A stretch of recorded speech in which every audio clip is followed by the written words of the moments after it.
Welcome back to the podcast. We're going through the difference of alpha males versus beta males. Now, a very, very conflicting conversation that I've heard many, many times, and you see these quote alpha males on these podcasts saying how amazing men are and how fucking useless and weak women are and how weak these beta males are because they don't make all this money and they're just juiced up on testosterone or they go to the gym every single day.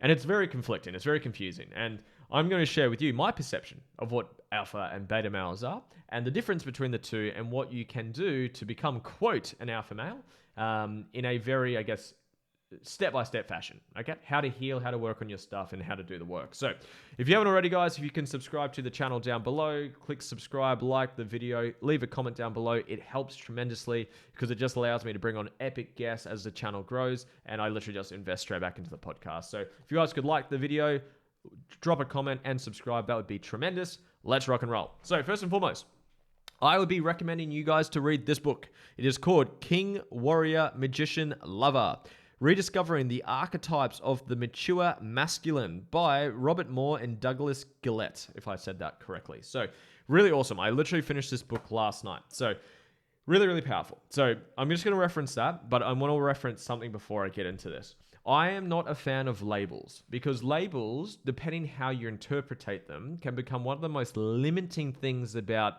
who you are as an individual.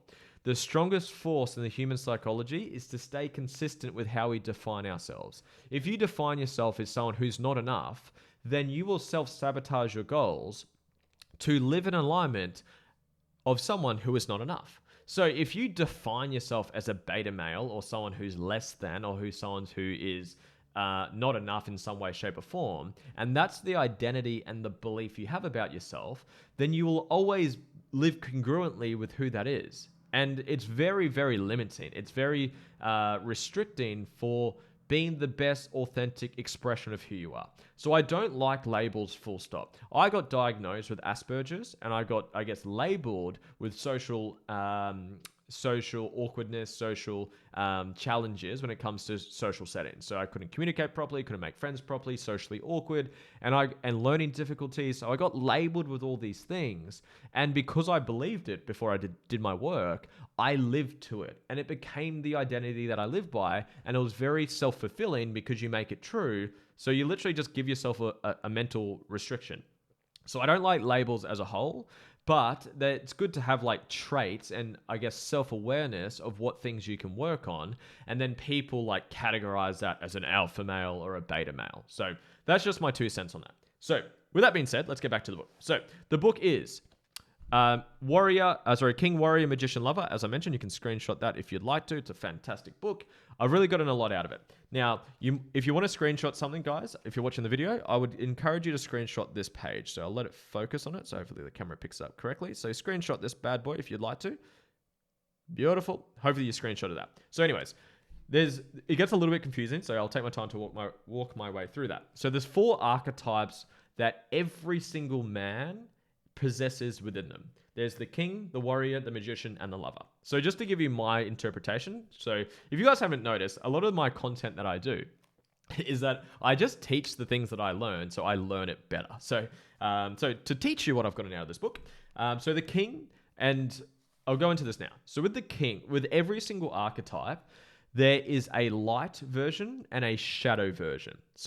And I use the term the healed version or the unhealed version. So there's the healthy and the unhealthy, the healed or the wounded, the light and the shadow. There's like the healthy embodiment and the unhealthy embodiment. So for purpose of this video, I'm going to call it the healed and the wounded, okay? So the healed version is the fullest expression, the healthy expression. The wounded version is the unhealthy expression. Now, they use different terms in the book, but that's just how I interpret it, okay? So every single archetype has a healthy, healed version and a wounded, unhealthy version. And with the unhealthy version, there is an active and a passive expression of the shadow of the unhealthy version, which I'll get into a second. So let me go through each of these one by one. And so to sort of summarize this whole podcast, the way I view an alpha male, what people label as an alpha male and someone who's labeled as a beta male, if I was to sort of label them, which I'm not a fan of, but if I was to give you a label, the way I see it and I identify a alpha versus a beta is the healed and healthy versus the wounded unhealthy. That's it.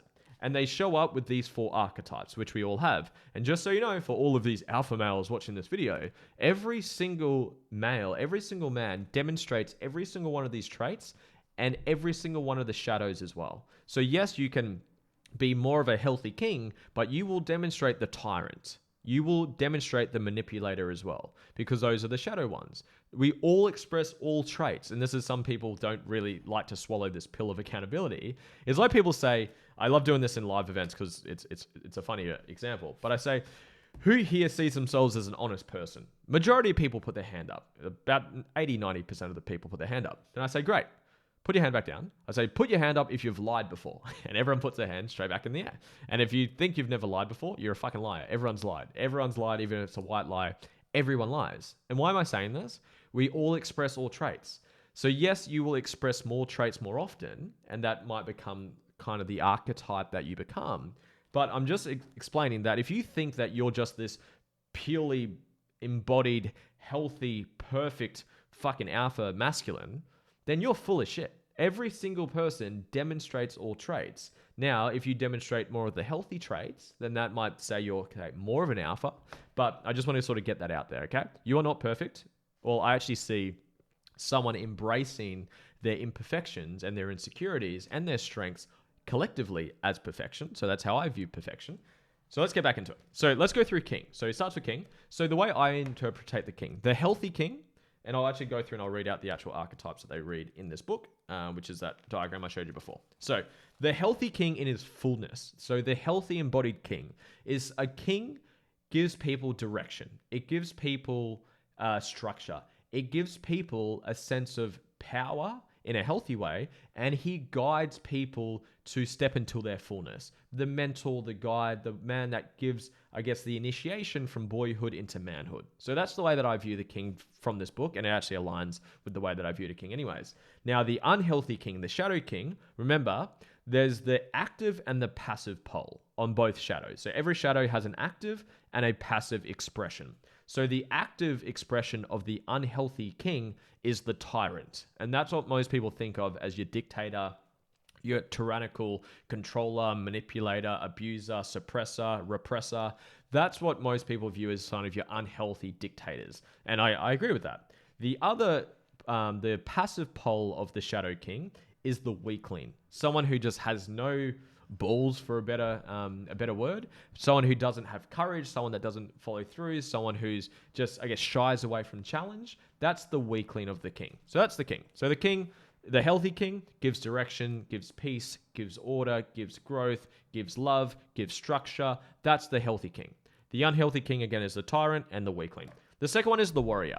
Now, this is actually, for me, where I've got a lot of my healing to do. That's the one I've struggled with the most growing up, is to embrace the healthy warrior. My strength, I would say, would be the magician.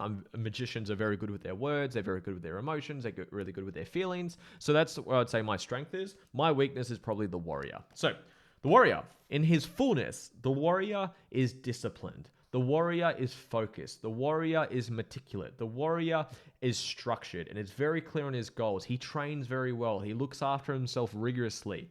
He is prepared to fight to death if he needs to, but he's not looking for danger. He's not looking for trouble. He's not looking for conflict. That's the healthy warrior. Now let's go to the unhealthy warrior. The active pole of that is I can't say it probably, the sadist, S-A-D-I-S-T, the saddest, or this, if that's how you say it, the saddest. Now that's someone who's literally going out and intentionally trying to injure people, kill people, hurt people, which is just, again, compensating for their unhealed wounds within them. Then there's the masochist. I can't say that word correctly, but that's someone who doesn't go out and hurt others. They hurt themselves. So self-harming themselves, beating themselves up, negative self-talk. That's the unhealthy expression of the warrior, the passive expression of it anyways. So that's the warrior.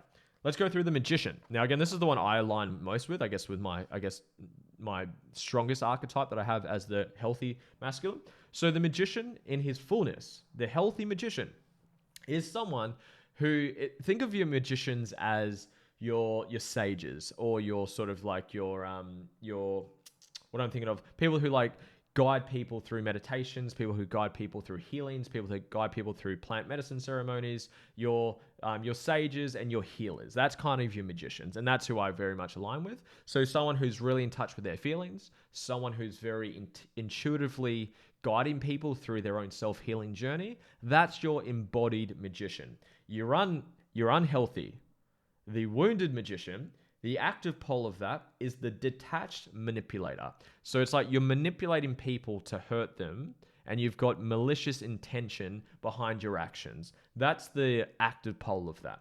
The passive pole of that is the denying innocent one, the one that tries to just play victim, essentially, play small and just beat people up in their head, but they don't actually have the courage to go out and actually manipulate people because they're too weak and scared within them. And they just sort of beat themselves up. It's like, you think of those troubled kids who have gone through some stuff, and again, everyone's doing the best of what they have, but they've just really cynical and, I guess, destructive within their own mind. That's the passive pole of the shadow magician.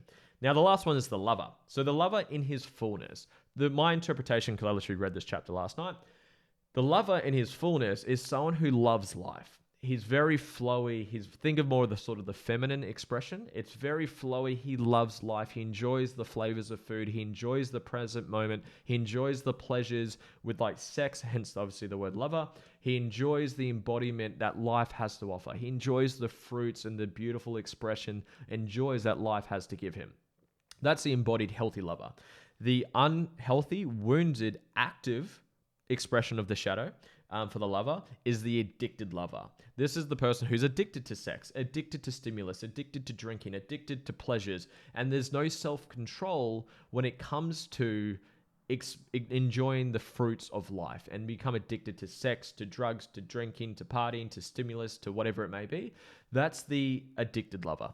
And then the last one, the passive expression of the lover, is the impotent lover. So that's someone who doesn't embody and doesn't express themselves, and they suppress themselves, and they don't open up. They actually suppress their needs, and they don't act on their needs, and they become, I guess, they don't have much sex, they don't have much enjoyment, they don't have much fulfillment with life, and they just become like kind of like a energy vampire, if you've met some of these people before. So that's my expression. That's my interpretation of that. So again, guys, this is how I view alpha males versus beta males, is people who have done their inner work, so they're not embracing the shadow version of these four archetypes. The healthy expression of all of these archetypes is the alpha male. Someone who embodies their king, embodies their warrior, embodies their magician, and embodies their lover in a healthy way. No one is fully healthy 24/7, 365. That's not the case. I've expressed all of these traits in the shadow. I've done every single one of these. And every single man, if he's honest with himself, has done the same. So the goal with it, to become more of a, quote, alpha male, is to just heal through your stuff, because the thing that's causing you to express the shadows or the unhealthy parts, they're just expressions of your wounds. So for example, the tyrant, for example, who just like controlling, manipulating, etc., that's just coming from his unhealed childhood shit, where he wasn't appreciated, he wasn't loved, he was controlled, and he was manipulated. So he's just compensating from his childhood wounds, and then he becomes a dictator and a controller. That's all it is. So all of the shadow expressions that I just went through, and watch this back, or obviously just go read the book if you want to dive into it. All I see that is the expression or compensation for your unhealed stuff. So your beta males, again, I'm not a fan of the label, but the beta males are just people that just have more unhealed stuff compared to the alpha males. That's it. And this is where it can get quite slippery, and I don't want to turn this into this conversation, but this is interesting, because the thing is, someone might have a belief that they're not enough. So, and I think a lot of people can relate to that at some level. You're not enough. You're not smart enough, beautiful enough, intelligent enough, good enough, whatever it may be. Now, you can have an active or a passive expression of that. Someone might buy into the belief that they're not enough, so they don't take any action on their goals. They stay small. They don't chase their dreams. They don't do anything with their life because they believe they're not enough. So why should they do anything? The other expression, the active expression, and this is the main type of clients that I like working with, is people who actually believe they're not enough. So they spend their whole life trying to achieve and overcompensate and to prove to themselves and prove to the world that they are enough, because deep down they believe they're not enough. And that's the slippery thing. So you might see someone, and I've seen this is crazy. I literally had a coaching call with a beautiful client this morning, and he does very, very well, multi-millionaire. He's done really well with his wealth, but he's still got a lot of unhealed stuff. And the reason he's achieved everything that he's achieved, he even told me on the call this morning, it's a bit of a fuck you to his dad, because his dad told him that you're useless, you're a piece of shit, you won't amount to anything. So he's overcompensated by that by going out and achieving all these goals. But it's still acting out of the same hurt of not being enough. I'm not saying don't have fucking goals. I'm saying heal through the wounds so then you can act out of inspiration, not insecurities. And that right there is the fucking sweet spot of life. Knowing exactly what you're inspired to have, but you're not desperate, you're not attached, you're not insecure about having to do it. Because if you think anything that you achieve externally makes up for your worth or determines your worth, you're literally acting out of wounds. You're acting out of insecurities. So that was my biggest takeaway. I'm a big fan of the book. Go read the book. I really, really enjoyed it. My Reiki healer that I'm working with, actually, this is actually her copy. She gave me this one to read as some of the work that we're doing together. So really, really recommend it. Thank you, Jess, if you're watching this podcast. I appreciate that. Guys, if you got value from this, if you haven't already, like below, subscribe. It really means a lot. Leave a comment. It helps the algorithm tremendously. If you're looking to grow, if you're looking for a mentor, you're looking to do some inner healing, you're looking to find your purpose and create a life on your terms, then book in for a strategy call with me below in the link. Only book in if you're ready to do the work, and share this podcast with a friend. I appreciate you guys so much. Thank you for being here today. I'll speak to you soon. See ya.